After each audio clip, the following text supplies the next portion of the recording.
Alright then, so it's not like I did not need a break from Outriders after pretty much playing it non-stop for the past few days, well, with the exception of the interruptions, and chances are that if you're here watching this video right now, you're probably watching the exact same screen as I am, and no, it's not going to move from there, so better sit back, relax, and let's talk more about the game. Of course, the stability issues are something that's still ongoing, and the developers are looking into it, but in the meantime, I do want to talk about some other exciting news, including the fact that we might very well get that expansion slash DLC that we've been speculating about for a while now. Of course, People Can Fly's initial statement was that if there is a good enough reception of the game and people really like it, then they might consider doing additional post-launch content. So let's talk about all of that in this video, and as always, if you enjoy this at any point, it would be super awesome if you left a like on it.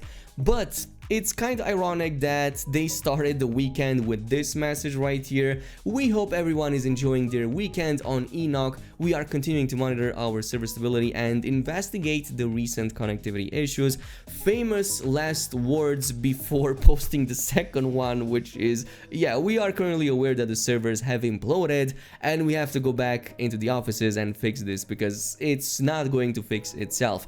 So here's the problem, the way I see it. When the US is waking up is when the servers start acting up for me. So right now it's about 8 p.m. in my region, and from this point on up until like the middle of the night, I won't be able to play at all, because this has been the ongoing issue for me for literally the past 3 days since the game came out. So it's probably not gonna change, at least not until next week, or maybe even a little bit after that. Hopefully not, because it's a pretty dire situation. Now, I did not give my proper review of the game. I already finished it like a long time ago, in relative terms, of course. I'm pretty much like world tier 12. I've been doing like expeditions for a while now, been doing some really awesome farming. My build is pretty much set up with the Technomancer, with the Trickster, sorry, and I'm having a lot of fun with it. But when I will do my full review of it, I will talk about the technical issues, and I think that that's one of the main problems right now that are holding the game back, because when you actually finally get to play it, man, it is so satisfying. It is so freaking awesome to play this, to go against the enemies, to test your recent builds, your recent items, maybe a cool mod combination that you just got or set up. It's really fun to do so, and it becomes even more fun in the end game, which feels drastically different than what I was playing up until that point. I will show you all of that in a full-on review of the game, but I think that right now their biggest mistake with this game is the fact that they made it exclusively online. I think that had they gone with a more Borderlands 3 kind of approach, where you can play single player completely offline, and then if you want to you can do co-op in multiplayer and whatnot, that would have not made so many people angry. But because they made it exclusively online, yeah, we're in this situation right now, which is a shame, because it really brings down the really great launch that this game had. It really blew me away. Like, I think that it blew Square Enix and People Can Fly's expectations way out of the water. Right now there's like 100,000 concurrent players on Steam, which is like 3 times higher than Marvel's Avengers when it released, which is a way bigger IP that should have like completely destroyed this, but it didn't, and people were way more hyped for Outriders than they were for Marvel's Avengers. Of course, this is only on Steam. On the PC,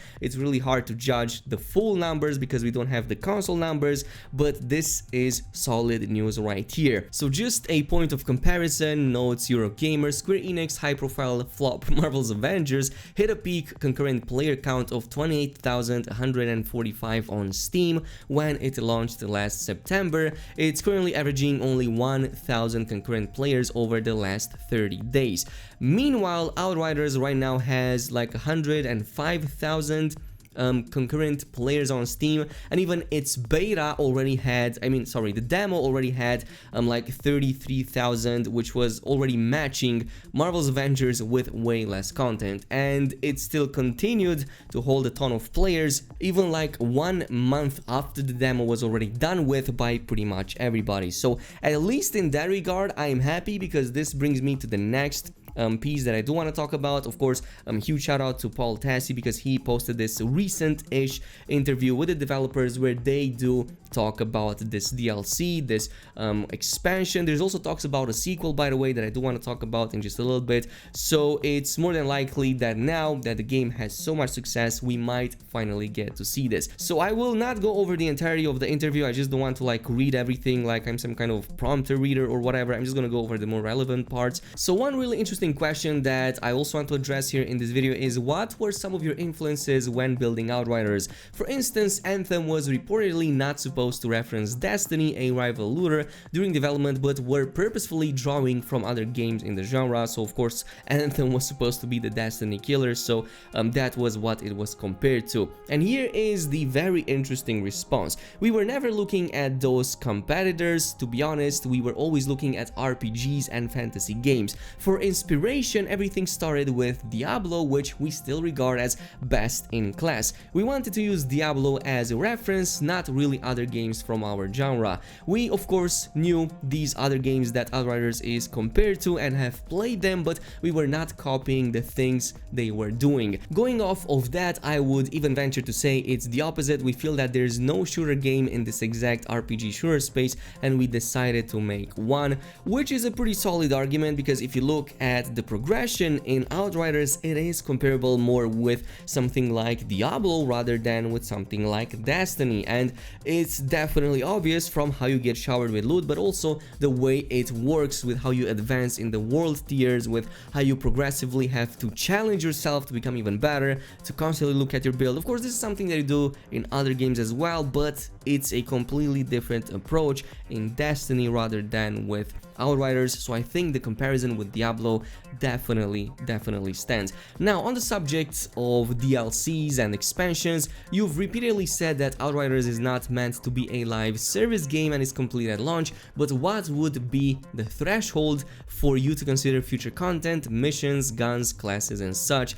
Does not live service rule out meaningful expansions, or can things like DLC still be in the cards? And the answer was, we never said that we would abandon the game. This isn't a game as a service, but if people like it, we will definitely be doing more things in the Outriders universe, which is a stance that they've been repeating for quite a while at this point. We have so many more stories to tell and a lot of ideas we want to explore that we couldn't fit in the original game, so we're happy to create more content in the future. Anything we would make would be in the form of a significant expansion with self-contained stories, so this already gives my hopes up because we're gonna get something brand new if the game fares well in the developers and the publishers' opinion and own view. And honestly, the way they handle the game so far, even though it doesn't like completely revolutionize anything, it does things well enough that I really like it, that I would really like to have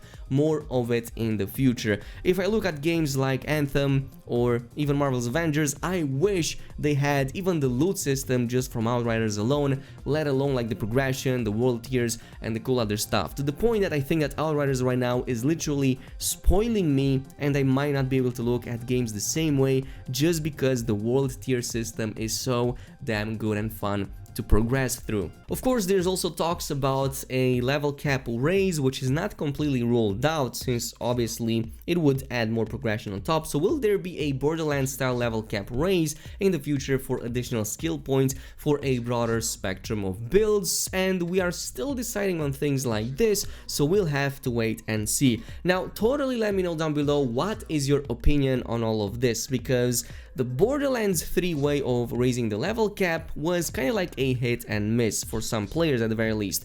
Personally, I enjoyed it the first time, maybe the second time too, but I think they raised it from about like what, 40 all the way up to 60, so they did it like 3 times I believe, or 4 times, I can't really remember, and by the time they did it the last time I was already way too burned out, even though the game had plenty of DLCs and I was already way too bored because I could just not be arsed to rebuild my really awesome build again, as that would be like way too much effort again. It would literally have me go back and refarm the same items that I enjoyed in the previous DLCs and in the previous level caps. So again, let me know down below, would you be okay with one single level cap increase, or would you not be okay with the idea at all. Anyway, on a final note, just because they will introduce or possibly introduce an expansion or a DLC, this doesn't exclude the possibility to also go with, for example, a full-on sequel. And that's, of course, thanks to an interview with Inverse and the game's lead designer.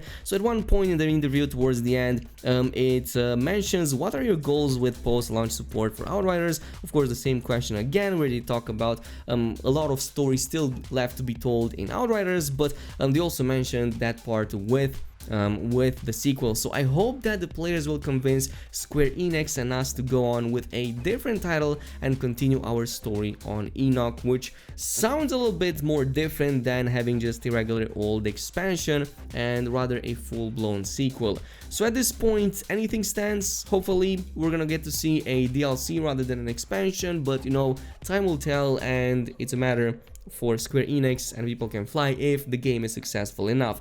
In my view, it's doing really well, and it seems that there's a ton of people trying to play it right now. But this is it. Thanks so much for watching, and I'll see you guys in the next one.